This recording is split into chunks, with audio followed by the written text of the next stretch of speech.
Welcome to Moonlit Romantic, a place for tender stories, told softly to ease your heart into rest. Tonight's story is A Kiss Under the Eiffel Tower. Claire Whitman arrives in Paris with a careful heart, brave enough to cross an ocean, but unsure if she can cross into love again. When she meets Julien Mercier, a photographer with kind eyes and patient laughter, the city unfolds in new ways. Through hidden bookshops, cups of rich chocolate, and quiet streets where even the light seems to listen. And under the shimmer of midnight, beneath the iron lace of the Eiffel Tower, she learns that sometimes one careful leap is enough to change everything. So settle in, breathe deeply, and let the story begin. Chapter 1: A Careful Heart in Paris. Claire Whitman stepped out of the airport into a morning the color of pearl and told herself to breathe. Paris gathered around her in a hush of unfamiliar vowels and quick footsteps, the soft scuff of rolling suitcases and the bright trill of laughter that needed no translation. She tucked a loose strand of hair behind her ear, gripped the handle of her small suitcase like a handrail on a ship, and reminded herself that she had chosen this. She had bought the ticket. She had crossed an ocean. She was here. The taxi line flowed like a ribbon. Drivers leaned against their cars as if leaning were an art. Claire rehearsed her French twice under her breath, then abandoned the grammar in favor of smiling and pointing at the address she had printed neatly on a card. A small hotel on a quiet street not far from.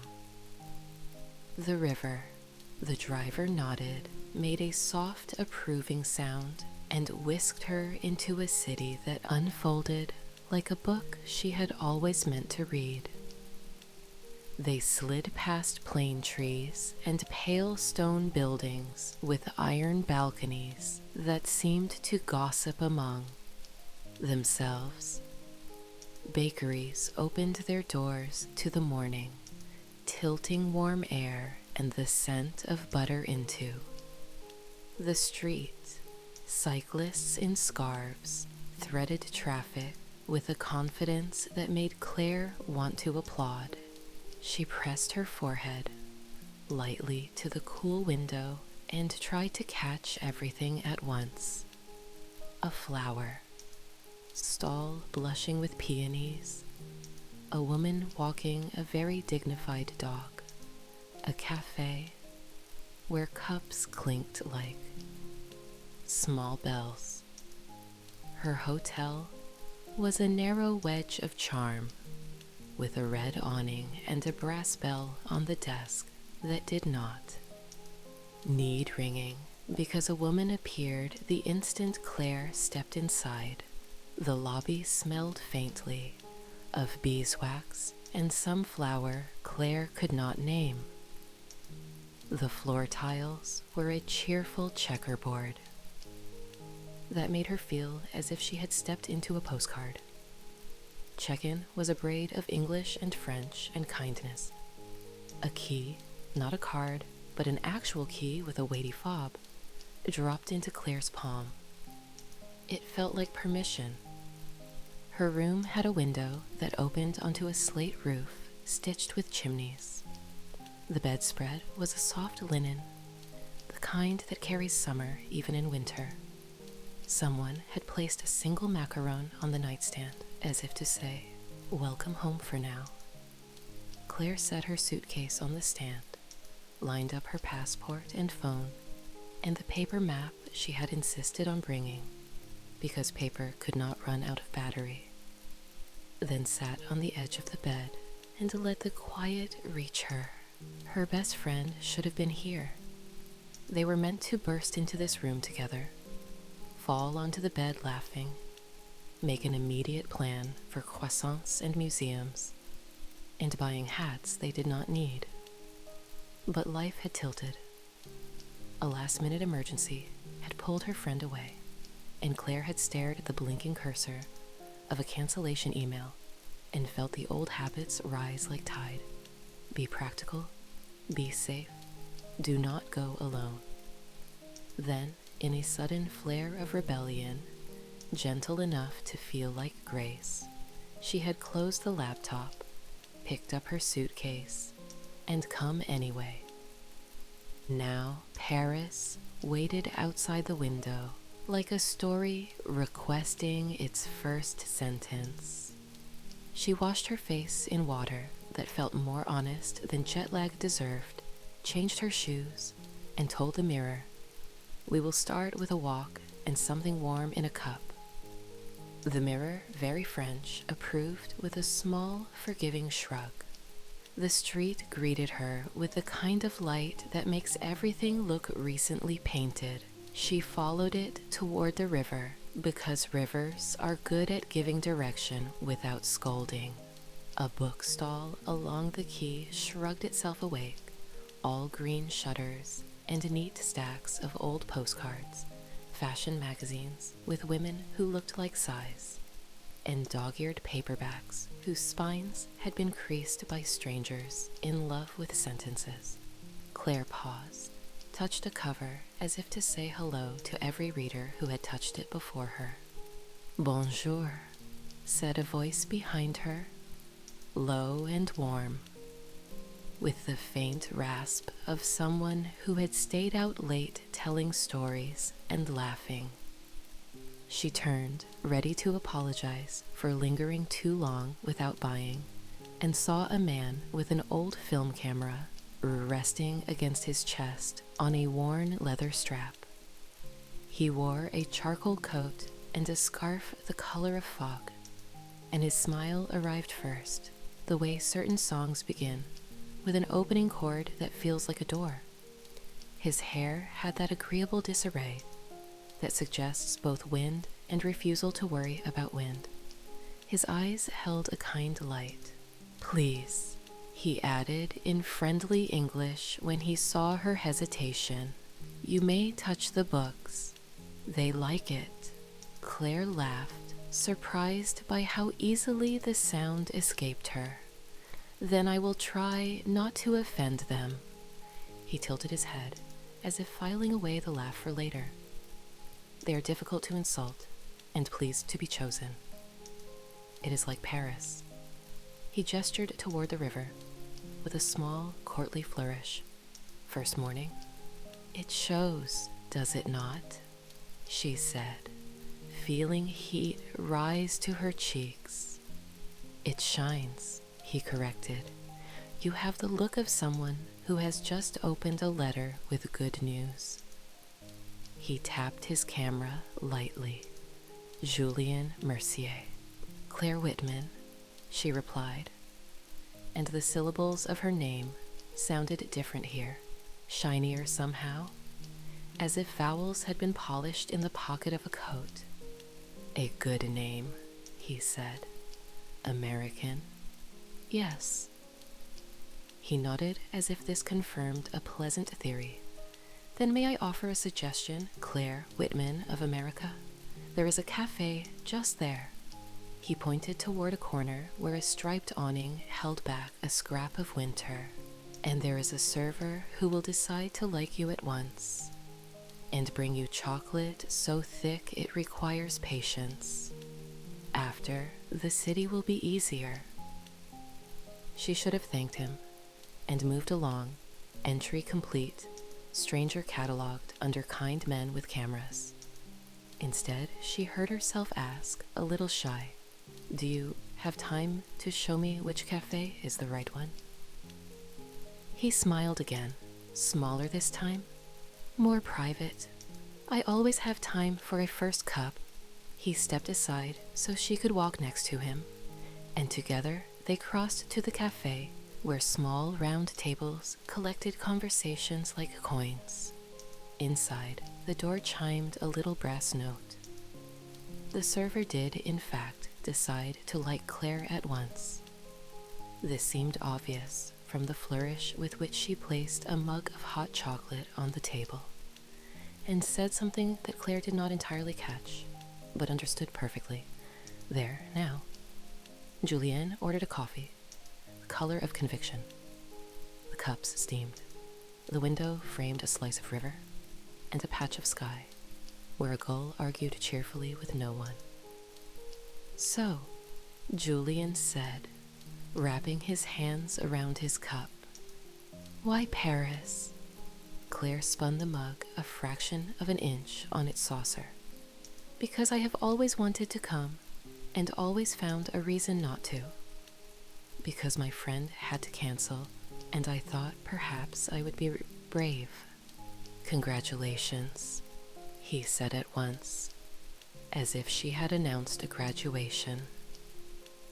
Bravery is a language Paris speaks. She tasted the chocolate and forgot, for a moment, every disappointment in her life. It was velvet and warmth and a small, serious sermon on the importance of pleasure. You were right, she murmured. Patience is required. Most beautiful things ask for it, he said. Photography, bread, people. She considered that, then glanced at the camera resting on the table, its metal worn soft by use. Do you only shoot film? I like the sound it makes, he said, and he lifted the camera, advanced the film with a gentle thumb, and let the click answer her. It reminds me to look for one good frame, not 100 possible ones. One good frame, she repeated, as if the phrase might fit in her pocket. I tend to collect the possible ones. I make lists. I bring extra lists for the lists. She tried to make a joke of it. It came out true instead. I save.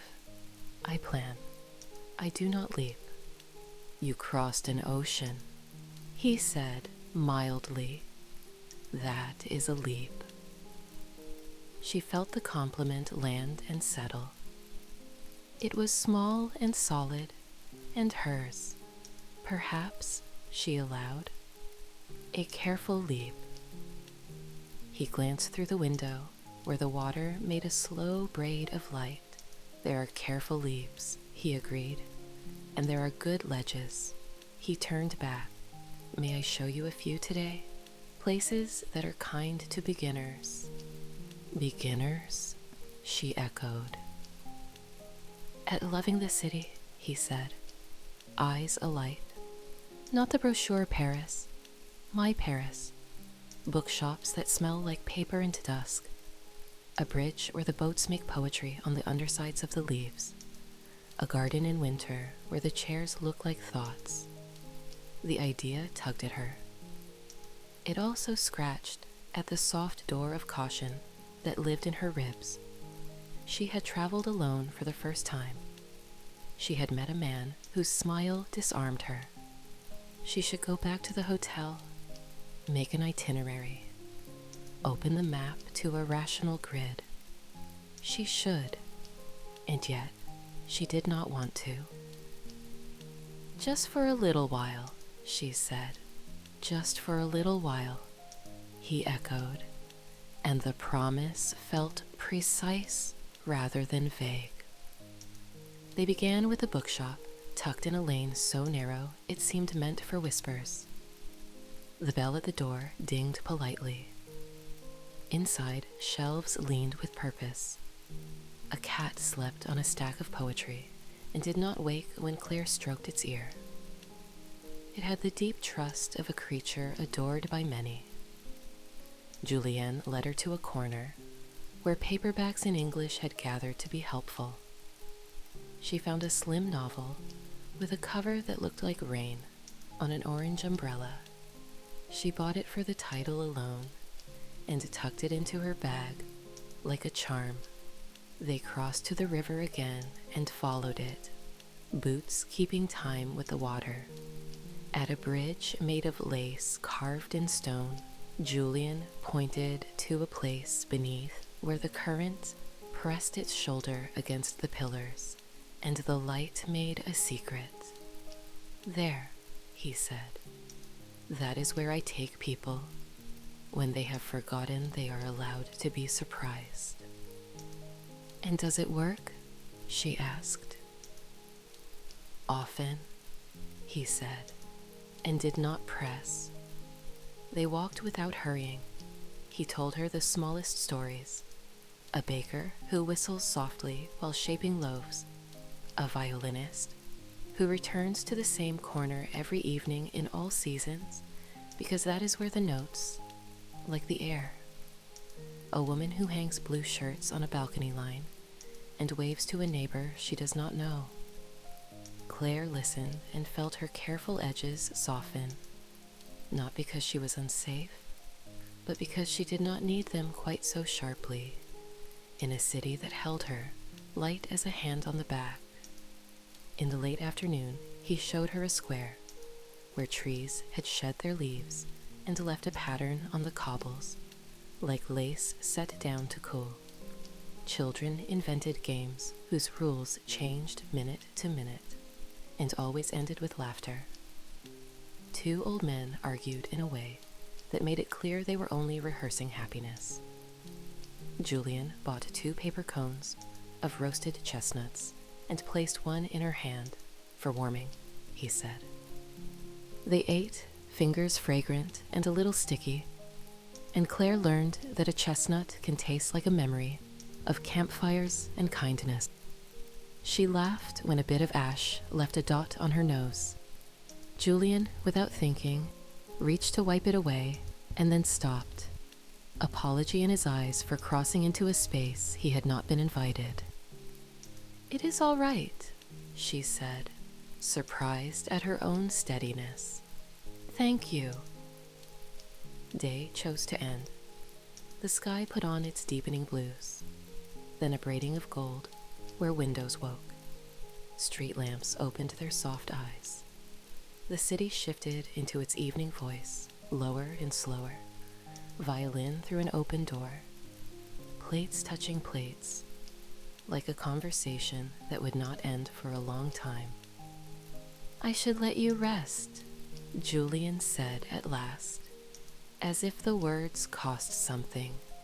Claire wanted to say, "Not yet," but she heard her grandmother's voice in the request to be kind to beginnings. "Tomorrow," she said, surprising herself again, "if you are free." Julien's smile changed, not wider but truer. "Tomorrow," he said. He lifted his camera, hesitated, and asked, "May I?" She straightened, suddenly shy. "I do not photograph well.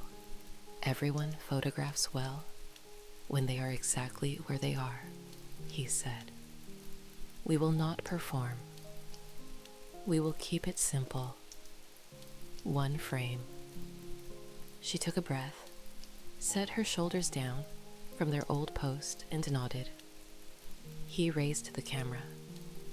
The click was a soft certainty. He lowered it and did not look at the result, as if trust was the point and not proof. "Merci, Claire Whitman," he said. "Thank you, Julien Mercier," she answered. They walked back to her hotel together, the map in her pocket, now just a kindness and rather than a necessity. At the awning, he stopped. Snow had begun, barely there, a rehearsal. It kissed the air and vanished. Julien tipped his face up and laughed softly. "Paris approves," he said. "I am glad," she whispered. He stepped back, put a hand to his heart in an old-fashioned gesture that did not feel like theater, and then he was gone, swallowed by the street that had decided to glow just a little brighter now that night had arrived.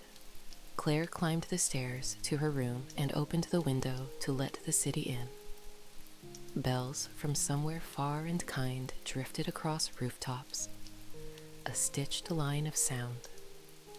She set the small novel on the nightstand, the macaron beside it, the paper map folded like a bird. Her heart, which had always kept accounts and insisted on receipts, made a small, delicate ledger entry. First day, one good frame, one careful leap. She slid under the linen and let the quiet gather. When she slept, she dreamed of a city that did not demand she be braver than she was, only invited her to be as brave as she could bear. And in the dream, a camera clicked once, like a key turned in a lock she had not known was hers to open. Chapter 2. Through His Lens. The next morning, Paris woke Claire with bells. They chimed from somewhere she could not see, a scatter of notes that reminded her she was not in her apartment back home, not in the careful life she had charted for years, but here, where rooftops stitched the horizon, and the air smelled faintly of bread and rain. She pulled the curtains wide and gasped. The street below was already awake with flower carts and bicycles, and sunlight draped itself across the cobblestones like silk. She dressed simply, jeans, a navy sweater, her favorite scarf, and tucked her paper map into her bag out of habit.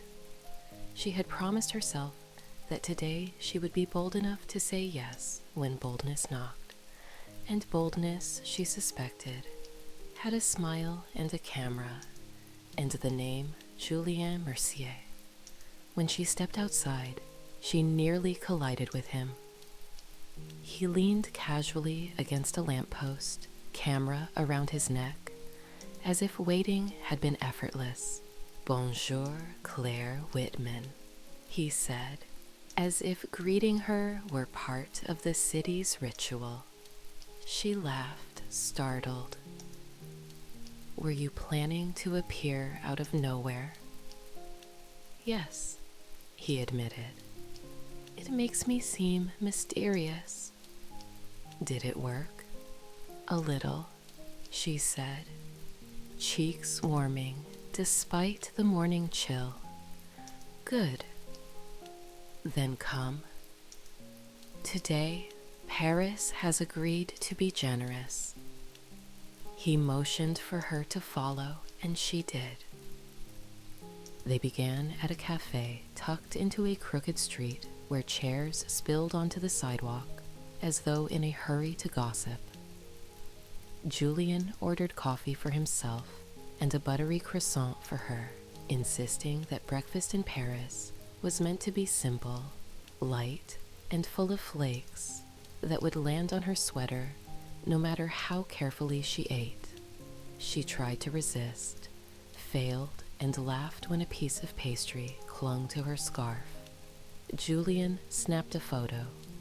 "You didn't even ask," she said, brushing crumbs away. "The best frames are not polite," he said, lowering the camera. "They are true." After breakfast, he led her through narrow alleys that unfolded like secrets. He pointed out faded murals, half hidden behind ivy, small courtyards where children's chalk drawings decorated the stones, a corner bakery where the smell of almond paste made her dizzy with delight. Everywhere he looked, he saw stories, and everywhere he pointed, Claire felt the city shift from postcard to presence. They paused on a bridge where the Seine curled below, carrying boats that left ripples like handwriting across the water. "Look," he said, tilting his camera toward her. "The light is telling the truth right now." "I don't know how to pose," she said, stiffening. "Then don't," he replied. just look at the water." She did, and the shutter clicked. When she turned back, his eyes lingered on her with a warmth that had nothing to do with photography. By afternoon, Julien had guided her into a bookshop, where ladders leaned like lazy cats, and every shelf seemed to sigh under the weight of poems. Claire found herself holding a tiny collection of French verses, the paper soft with age. "Take it," Julien urged. "Even if you cannot read every word, you will understand what matters." She bought it, tucking it into her bag, with the same care she gave her passport. Later, they shared a simple lunch in a square, where pigeons strutted with theatrical pride. Julien told her stories about the city, of musicians who returned to the same spot year after year, of neighbors who argued in the mornings, but baked for each other in the evenings. Claire listened entranced, realizing how rarely she let herself be carried by someone else's rhythm. "You live here like it belongs to you," she said. "It belongs to anyone who pays attention," he answered softly. As the day leaned toward evening, Julien coaxed her to the banks of the Seine. They sat on the stone edge with paper cups of coffee, watching the light soften into gold. A man nearby played an accordion, the melody wandering like a friend with no hurry. Claire hugged her knees, her voice quiet. "I almost didn't come." Julien tilted his head. "Why?" "Because I plan too much. I like things safe, predictable, and coming here alone." She hesitated, then smiled ruefully. "It felt like leaping without looking. And yet here you are," he said gently, sitting on the river, listening to bad accordion, eating crumbs of croissant. "Alive," she laughed. "When you put it like that, it sounds heroic." "It is," he said seriously. "Do not underestimate small bravery." For a moment, she couldn't look away. The fading sun gilded his profile, and she felt something stir in her chest, something she had long tucked away under careful locks. She wanted to say more, but the words caught, and she settled for sipping her coffee, hoping he couldn't see her heart racing. By the time the lamps along the river blinked awake, Julien walked her back toward her hotel. At the door, he paused, the city humming around them. "Tomorrow," he said, not asking, but promising. "Tomorrow," she echoed, surprised by how easily she agreed. When she climbed the stairs to her room, she leaned against the door for a moment, pressing her palms to her cheeks. Her life back home was neat, orderly, and mapped. But here in Paris, one day with a stranger had unraveled everything she thought she knew about control. And yet, as she drifted to sleep with the sounds of the city outside her window, she realized she wasn't afraid. She was curious. And curiosity, she thought, might be the beginning of something braver than she had ever imagined. Chapter 3. Nights of Light. Paris shimmered differently at night. Claire noticed it first through her hotel window, the way the lamps spilled honey onto cobblestones, the way laughter rose from cafés with the steadiness of song. Evening did not signal endings here. It invited beginnings. And tonight Julien was waiting. He greeted her outside with a half bow, and that camera always slung around his neck, as much a part of him as his smile. "We will not chase monuments tonight," he said. "We will chase light." They started in a cafe whose windows fogged with warmth. The tables were small, the chairs a little crooked, the scent of garlic and herbs carrying the promise of comfort. Julien ordered for them, glancing at her for agreement, and she nodded, curious. When the food arrived, simple bowls of onion soup, bubbling beneath melted cheese, Claire laughed. "This feels like the opposite of fancy Paris." Julien's grin was quick and bright, because it is real Paris. The city does not care about silver towers. It cares about steam that fogs your glasses and bread that burns your fingers. He tore a crust in half and passed it to her, their fingers brushing. A current hummed between them, familiar now, but no less startling. As they ate, he told stories about neighbors who leaned out of windows to gossip across the street, about a cat who had claimed 3 shops in the same block and was paid rent in fish, about a baker who hid poems inside loaves for customers who looked like they needed them.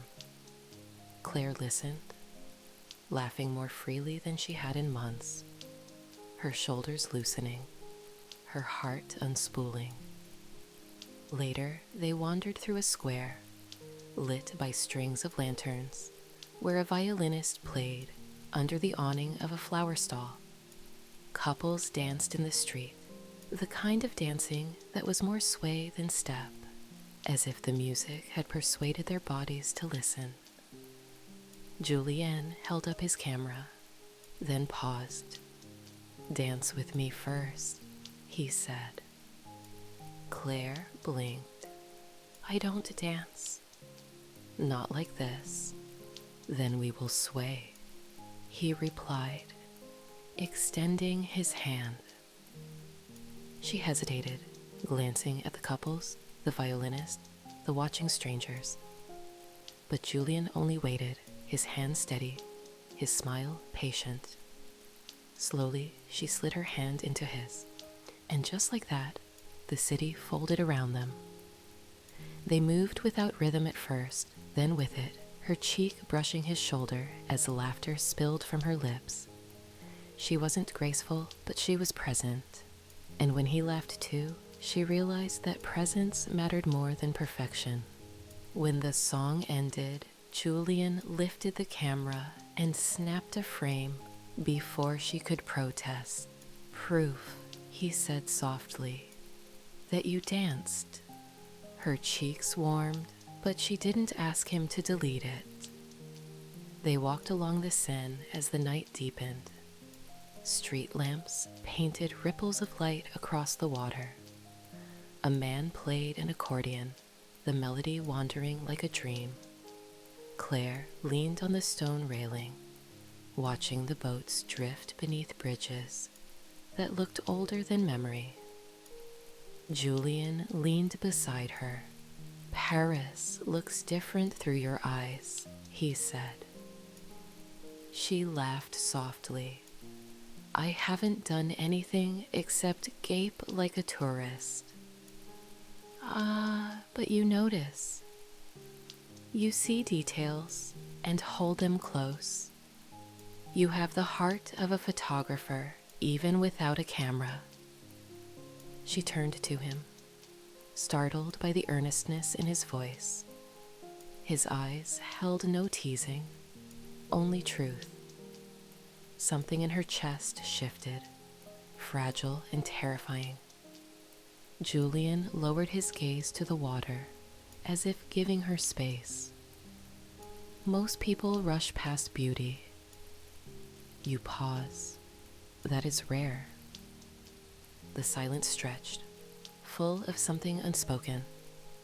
Claire's pulse fluttered.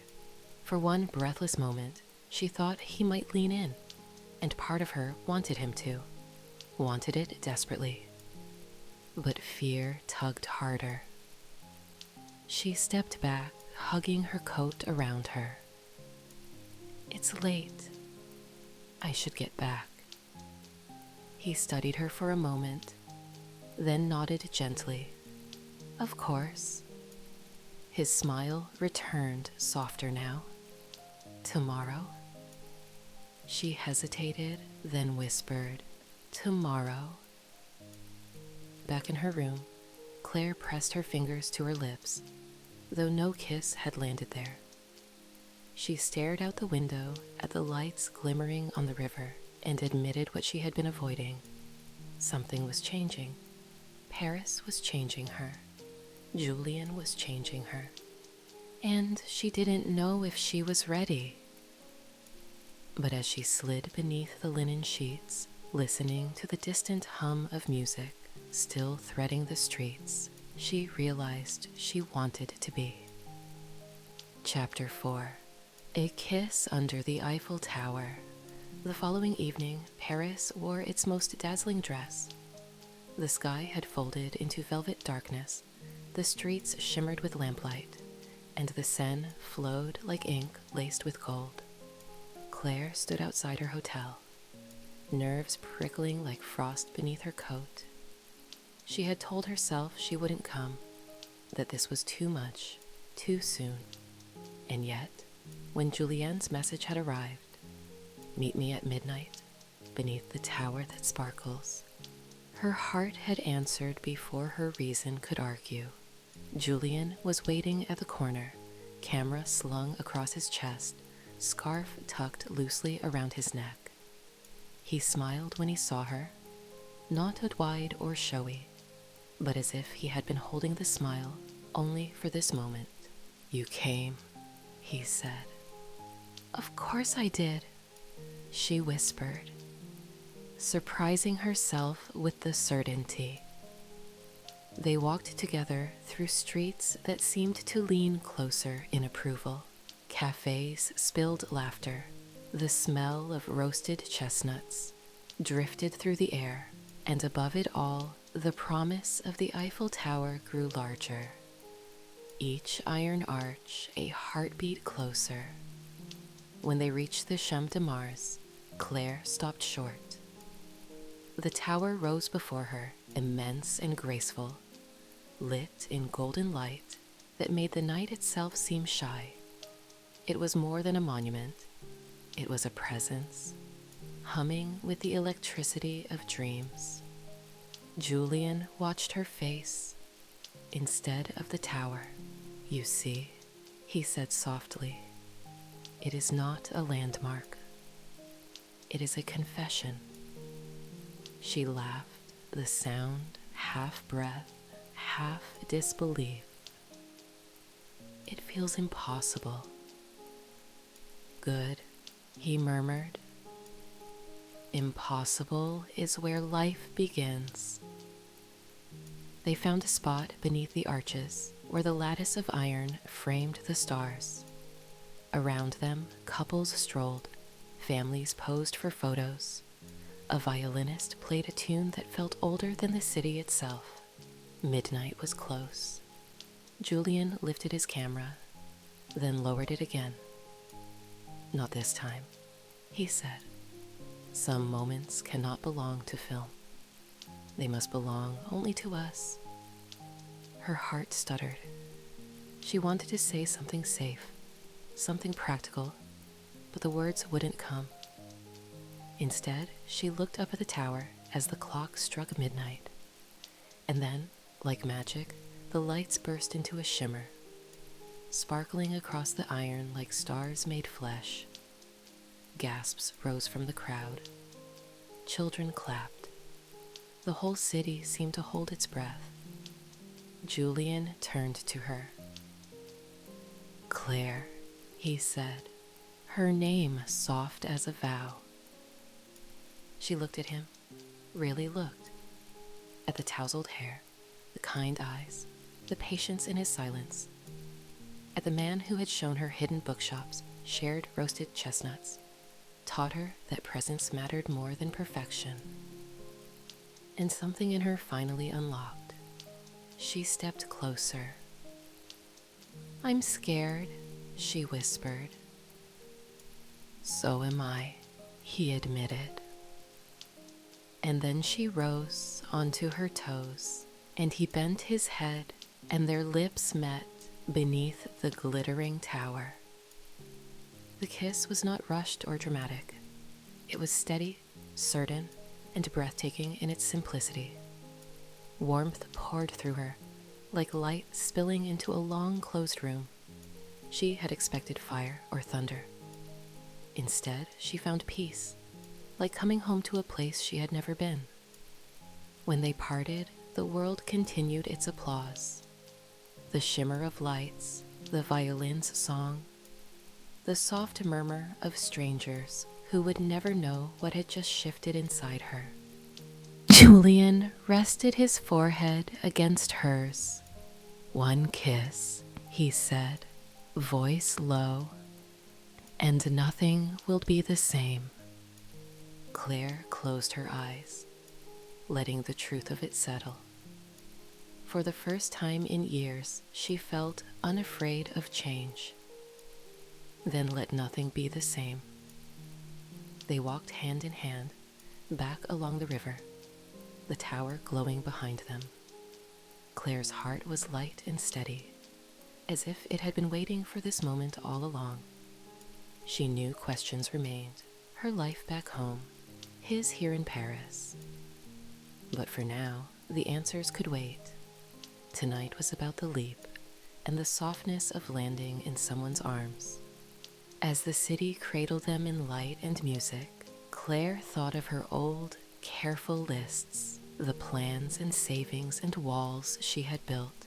They seemed so small compared to this, because sometimes a lifetime could be rewritten not with 1,000 safe steps, but with one brave kiss under the Eiffel Tower. Thank you for listening to Moonlit Romantic. For Claire and Julien, Paris was more than a city. It was a place where bravery felt gentle, where one kiss could turn caution into hope, and where love could find its way home. Beneath falling light, if a kiss under the Eiffel Tower brought you peace tonight, please like, subscribe, and share it with someone who believes that love can arrive softly and still change everything. Until next time, rest easy, dream deeply, and remember, sometimes all it takes is one kiss to begin again.